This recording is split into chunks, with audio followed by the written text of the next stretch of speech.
Welcome back, everybody. We are now one full week into the new year. So, how are you doing with your resolutions? Do you have resolutions? I was going to say, what resolutions? If you need a little Monday motivation, we've got the guy. Joining us now is author and motivational speaker, former Pittsburgh Steeler, Arthur Moats. And Arthur, we got to talk about it first. I know you're very excited about that Steeler win and then all the other miracles that had to happen in order for them to make the playoffs.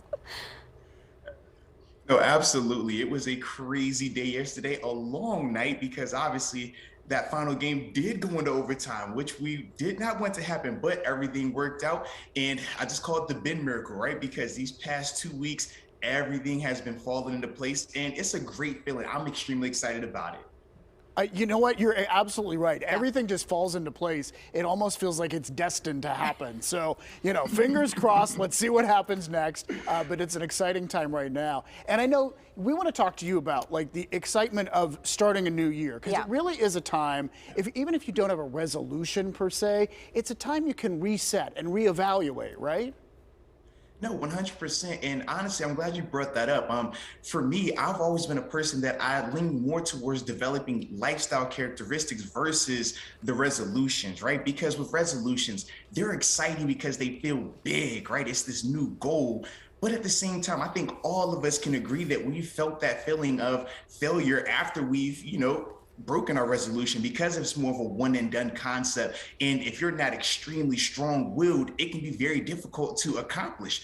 Whereas for me, when I think of developing a lifestyle characteristic, I think of the day-to-day task element of it. Instead of focusing on, hey, I want to drop 40 pounds by March. Well, what if we just talk about implementing more healthier lifestyle choices? Working out 3 days a week instead of eating out for 4 days. What if we only did fast food for 2 of those days? Talking about things like that, because it's a lot easier to accomplish, and you don't have that drop off if you miss one day or if you have, a bad week. With resolutions, you don't necessarily get that feeling, that grace period as often. Arthur, last night at the dinner table, my husband did something, and we always talk to the kids at dinner. It's our time to be as a family and talk a little bit. And normally we say, hey, what was the best part of your day? What was the worst part of your day? And last night he asked the kids, and then we asked each other what our goals for the week were. And I love that it was a smaller, more controllable time frame, instead of, like you said, drop 40 pounds by March. That seems so distant and out of touch. Yeah, absolutely. And I love that concept that you and your family have. That's something that we do as well, because it makes you focus more on the journey versus the destination.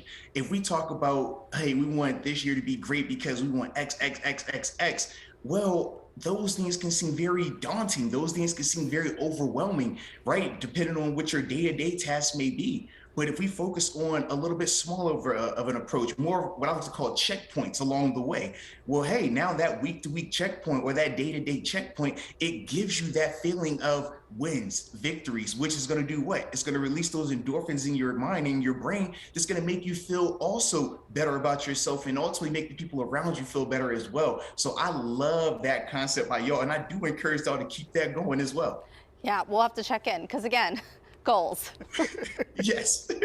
But hey, day to day, right? We're going to create nice lifestyles, right? And different characteristics that are going to help all of us be beneficial going forward. Thank you so much for talking with us, Arthur. You know what? We always feel better because your positivity is infectious. So one of my resolutions is to be positive like Arthur. Well, I appreciate you, and I'm going to make sure that I organize my desk with better color-coordinated Post-its, because mine aren't as color-coordinated as yours. Okay, so that's what I'm working on. Expect a box from us soon. Thanks, Arthur. Take care. Appreciate you. Bye. You can get more Monday motivation with Arthur Moats each month here on PTL.